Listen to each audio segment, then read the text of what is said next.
Before we begin, make sure you're somewhere quiet. Turn off the lights. Put on your headphones. Because the stories you're about to hear aren't just scary. These are the kinds of experiences people don't talk about. If you enjoy true horror stories, unsettling encounters, and disturbing events that happen to real people, make sure to subscribe to the channel. Now, let's begin. The clown first appeared on a night when nothing was supposed to happen. It was late summer, still warm enough that the air felt heavy even after midnight. I was 19 and living with my parents in a quiet neighborhood on the edge of town, rows of identical houses, trimmed lawns, and a single park that no one used after dark. The kind of place people described as safe without really thinking about it. That night, I couldn't sleep. Around 12:40 a.m., I heard laughter outside. Not loud laughter. Not drunk laughter. It was soft. Breathless. Like someone trying not to be heard. I got out of bed and peeked through my bedroom window, expecting to see teenagers cutting through the park or someone walking a dog. Instead, I saw a clown standing under the streetlight across from our house. He wasn't moving. The streetlight flickered above him, and every time it buzzed, his shadow stretched and snapped back like something alive. His costume looked old, faded reds and yellows, stained at the knees and cuffs. The makeup on his face was cracked, especially around the mouth, where the red paint had smeared into something that looked less like a smile and more like a wound. He was staring directly at our house. Not around it. Not past it. At it. I remember thinking how wrong it felt that I couldn't see his eyes clearly, even though the light should have made them visible. They were swallowed by shadow, like dark holes in his face. I stood there for maybe 30 seconds, frozen, convincing myself it had to be a prank. Someone messing around. Someone trying to scare people for fun. Then the clown lifted one hand and waved. Slowly. Carefully. Like he knew I was watching. I stepped back from the window, heart hammering, and didn't look again until morning. By then, he was gone. I didn't tell my parents. Not because I wasn't scared, but because the fear felt fragile. Like if I said it out loud, it would become real. 2 nights later, he came back. This time, I was ready. I'd told myself that if I saw him again, I'd get proof. I'd take a picture. I'd show someone. At 1:12 a.m., I heard the laughter again. When I looked out the window, the clown was closer. He stood at the end of our driveway. I grabbed my phone with shaking hands and zoomed in. The image was blurry, distorted by the low light, but I could make out details I hadn't seen before. His gloves were dirty. His shoes were scuffed and split at the seams. And his smile, it wasn't painted evenly. It looked like the paint had been reapplied over and over again, thick in some places, thin in others. I took the picture. The screen froze. My phone shut off. When it turned back on, the photo was gone. And the clown was gone too. The next morning, my mom found muddy footprints near the side of the house. Large footprints. Too large to be mine. They stopped just beneath my bedroom window. We called the police that time. They came, took notes, walked the neighborhood, and shrugged it off as someone messing around. They suggested we install cameras. We did. That didn't stop him. The clown started appearing at different times. Sometimes just before dawn. Sometimes right after sunset. Sometimes in places he shouldn't have been. Standing at the edge of the park. Leaning against a stop sign. Watching from behind trees. Always alone. Always silent. And always closer. One night, the camera caught him clearly. He stood directly in front of our house, staring straight into the lens. He raised one finger to his lips. And smiled. When my dad reviewed the footage the next morning, his face went pale. At exactly 2:03 a.m., the camera feed cut to static for 6 seconds. When it came back, the clown was gone. But in those 6 seconds, something moved close to the camera, so close that only white filled the screen. Face paint.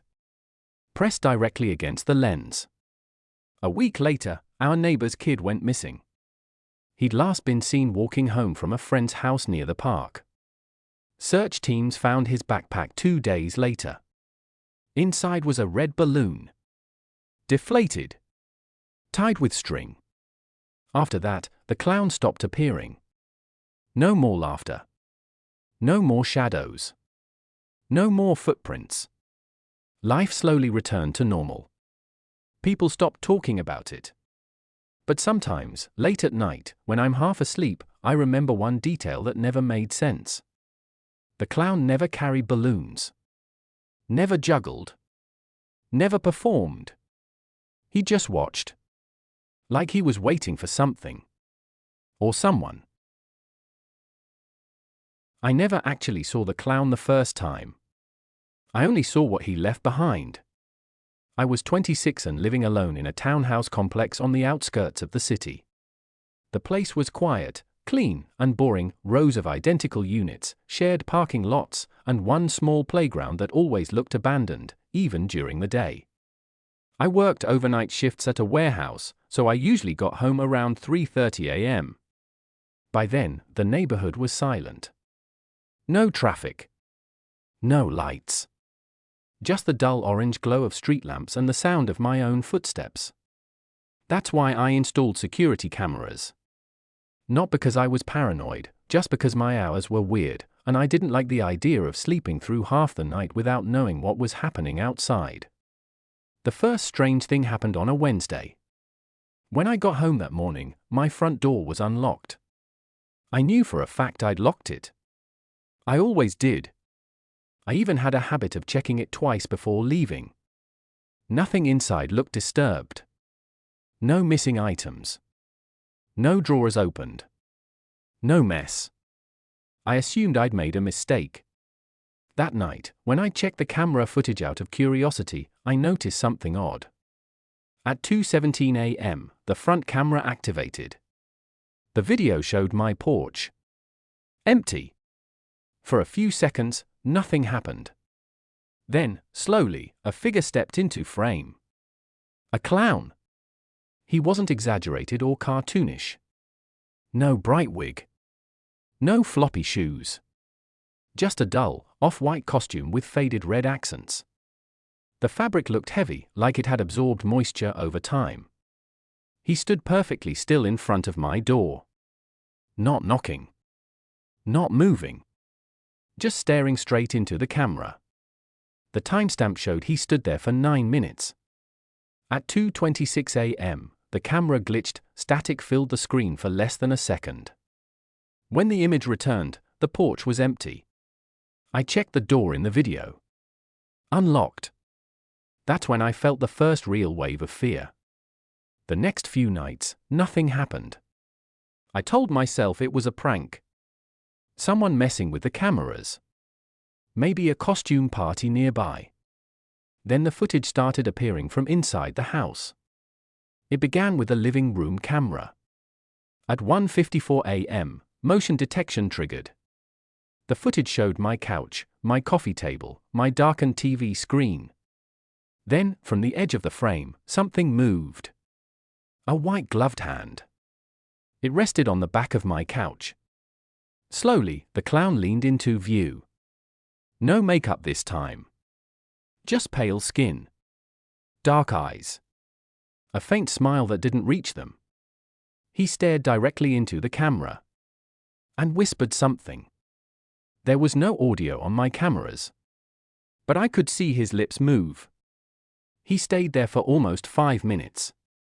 Then he walked out of frame, toward the hallway. Toward my bedroom.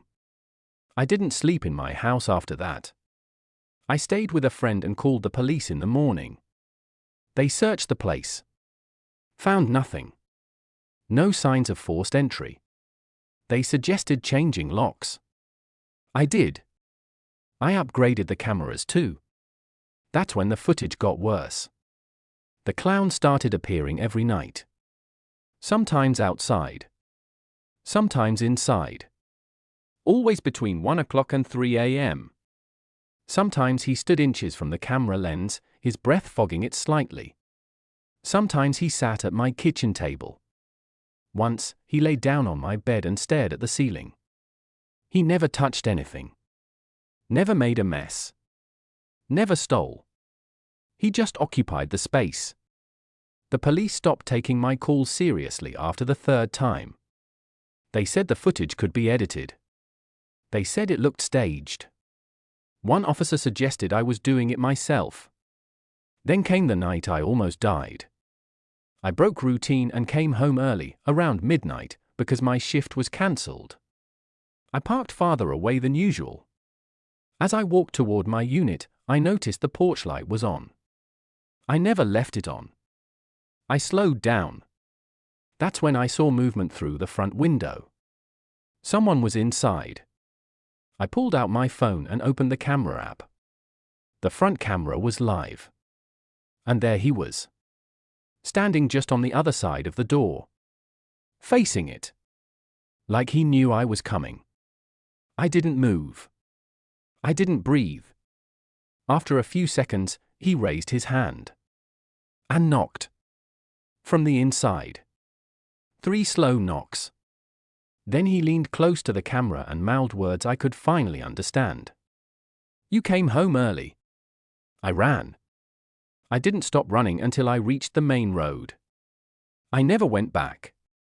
The police eventually found something in my unit after I abandoned it. Behind the wall panel near the hallway camera, they discovered a crawl space. Inside were food wrappers, water bottles, and a clown mask. The case was never solved. But a detective told me something quietly before I left town. Every unit in that row had once been rented by people who worked night shifts. Every one of them moved out suddenly. And every security camera they left behind had missing footage. Always between 1 o'clock and 3 a.m. I've always believed that fear comes from the unknown. Not monsters. Not knives. Not clowns. Just the feeling that someone, or something, knows your every move, and you're completely alone. It happened the summer I turned 25. I had just moved into a small 2-story house in a quiet town. Cheap rent, decent neighborhood, and an attic I didn't even plan to use. The previous owner had left it locked, but there was a key in a drawer. I shrugged it off at first. Just storage. Dusty boxes. Old furniture. Nothing worth worrying about. The first night, I heard noises. Not loud ones. Not obvious. Just a faint scratching sound above me. I assumed it was the wind, or maybe a raccoon. The house settled. Old houses do that. I slept through it. The second night, the scratching got louder. Claws on wood. Soft, methodical. Like someone dragging their nails across the floorboards. I got up, grabbed a flashlight, and climbed the attic stairs. The key fit perfectly. The door creaked open, and the smell hit me immediately, damp, old, and something metallic underneath. I shone the flashlight across the attic. Empty. Boxes stacked neatly along the walls. Dust motes floating in the beam. Nothing moved. Nothing breathed. I told myself I imagined it. Then came the third night. I was asleep when I woke to laughter. Soft, childlike, but warped. It came from above. It wasn't funny. It wasn't playful. It was patient. Waiting. I froze. The laughter stopped. Then a thump. A heavy thump. Then silence. I didn't sleep the rest of the night. The next morning, I checked the attic again. Nothing. Boxes in place. No footprints.